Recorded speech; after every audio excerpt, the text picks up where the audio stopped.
코로나로 인한 사회적 거리두기가 해제되고 밖으로 나들이 가는 사람들이 많아졌습니다. 그런데 밖으로 나가시기 전에 꼭 알아두셔야 할 것이 있습니다. 이것을 모르고 나가셨다가는 과태료 폭탄 고지서가 날아올 수도 있습니다. 경찰청은 5월부터 여행 수요 증가의 영향으로 통행량이 늘어날 것을 대비해 암행 순찰차, 무인 카메라 이런 모든 장비를 동원해 집중적으로 교통법규 위반을 단속하겠다고 밝혔습니다. 특히 이런 차가 보이면 조심해야 됩니다. 또한 이것을 위반하면 과태료가 200만 원이나 나오는 단속도 있습니다. 이번 영상 꼭 보셔야 과태료 폭탄 맞지 않습니다. 그 이야기 지금 시작합니다. 안녕하십니까. 노년생활정보의 모든 것 조여사 전성시대입니다. 우리는 살면서 꼭 내야 되는 돈이 있죠. 그런데 내지 않아도 될 돈을 내야 하는 상황이 생기면 그 돈이 많던 적던 간에 너무도 찝찝합니다.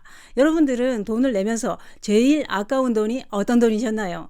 상황에 따라 다르긴 해도 누구나 교통법규를 위반했다고 일명 딱지를 떼고 범칙금을 낼 때 그 돈이 제일 아깝다 이렇게 얘기합니다.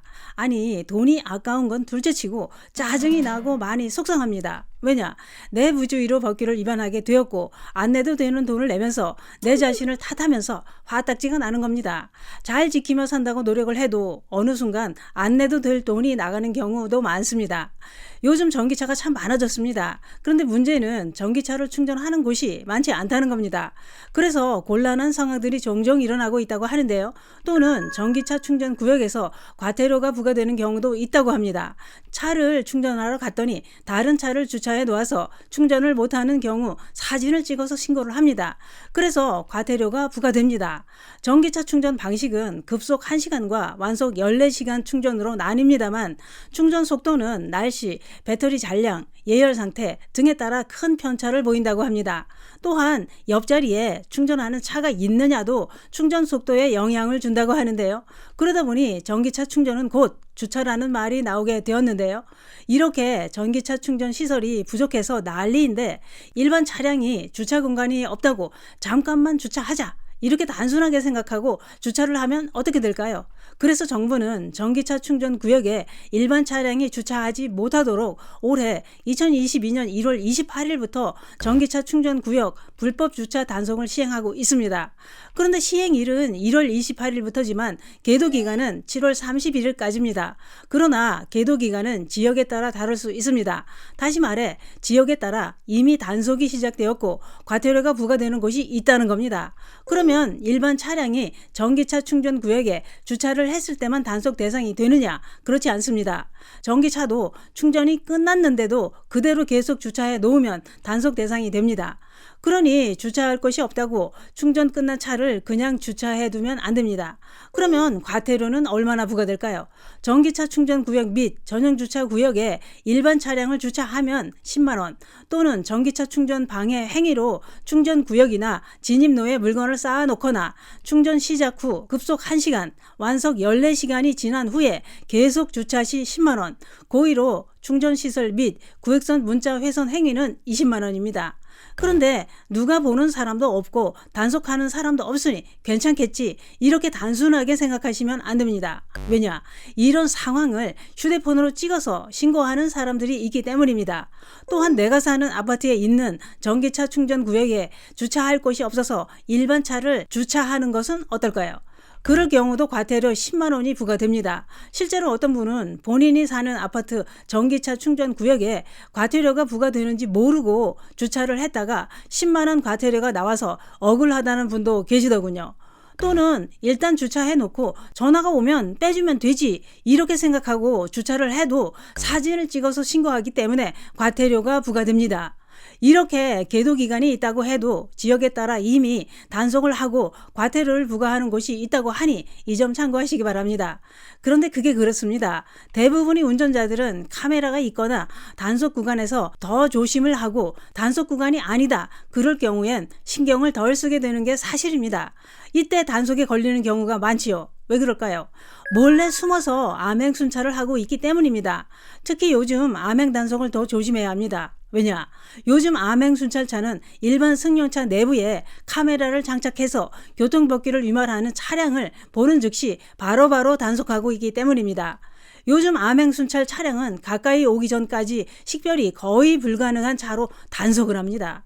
순찰차의 종류는 제네시스 3.3 터보, 소나타 2.0 터보 이런 고성능 국내산 차량 중심으로 단속을 한다고 하니 참고하시기 바랍니다. 요즘은 이렇게 일반 승용차에 이동형 단속 장비로 단속을 하기 때문에 단속 카메라가 없다고 마음 놓고 속도를 내다가 적발되는 경우가 많다고 합니다.